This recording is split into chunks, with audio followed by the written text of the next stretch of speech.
안녕하세요 여러분, 도쿄맨슈입니다.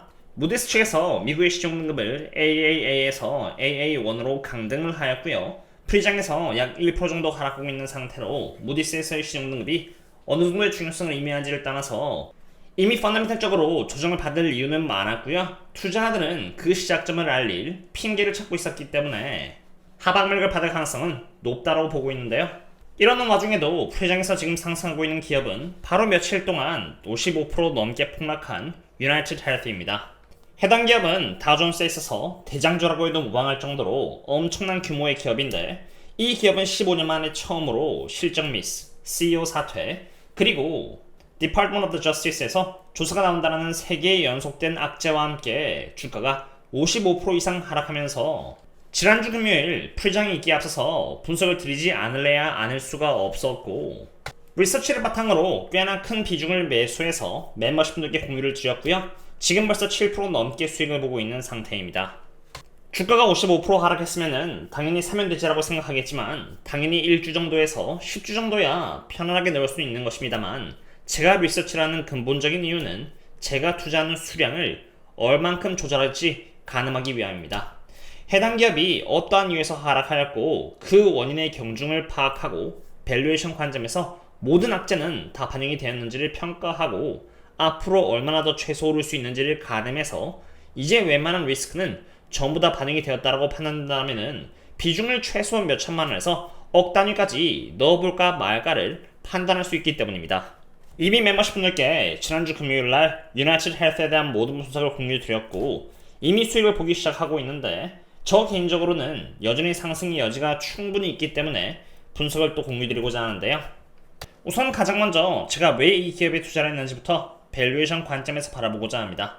우선 지금 유나이티드 헬스의 PE 멀티플은 지난주 금요일 약 6% 넘게 주가가 올라가면서 11.29배 정도의 PE 멀티플을 받게 되었습니다. 유나이티드 헬스는 20년 넘는 기간에 걸쳐서 시장으로부터 17배의 PE 멀티플을 이렇게 받고 있었고요.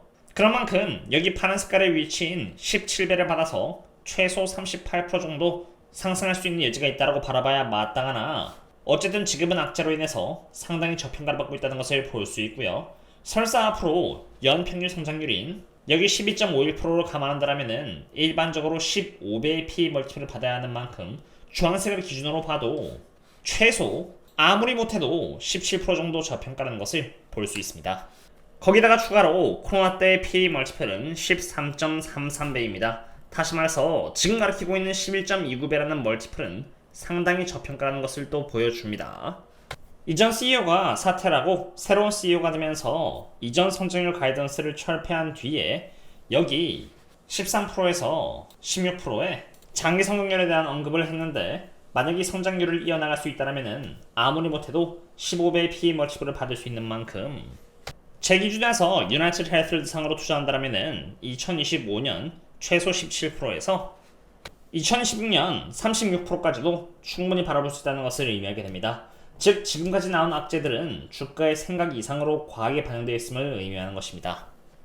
유나이티드 헬스에서 나온 악재가 전부 다 주가에 과하게 반영이 되어 있다는 것을 알게 되었는데요. 그럼 이제 중요한 것은 과하게 반영되는 과정에서 옵션은 어느 정도의 역할을 했는지를 알아보는 것입니다. 왜냐하면 상승과 하락에 있어서 옵션의 영향은 플러스 마이너스 알파 역할을 단기적으로 할 뿐 결국 장기적으로 그 알파의 부분을 되돌려주기 마련이기 때문입니다. 다시 말해서 이번 하락에서 옵션에서의 영향력이 크다라면은 악재 재료가 다 떨어졌을 때 기계적인 반등이 나올 수 있다는 것을 의미하고, 투자 입장에서 그 기계적인 상승은 아주 쉽게 먹을 수 있다는 것을 뜻하기 때문입니다.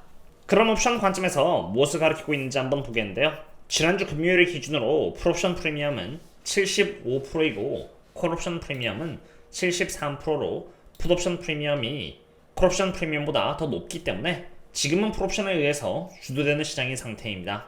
즉 풋옵션 프리미엄이 상승을 하면은 주가는 큰 폭으로 떨어진다는 것을 의미하는데요. 풀옵션 프리미엄 75%가 너무 과하다고 제가 말씀드리는 이유는 코로나 때 풋옵션 프리미엄이 66%까지 올라가면서 주가는 폭락을 했었고, 사실 역사적으로 유나이티드 헬스가 창립된 이후로 이번에 처음으로 풋옵션 프리미엄이 75%를 기록할 정도로 지금과 같이 하락 배팅이 몰렸던 적이 단 한 번도 없었다는 것입니다.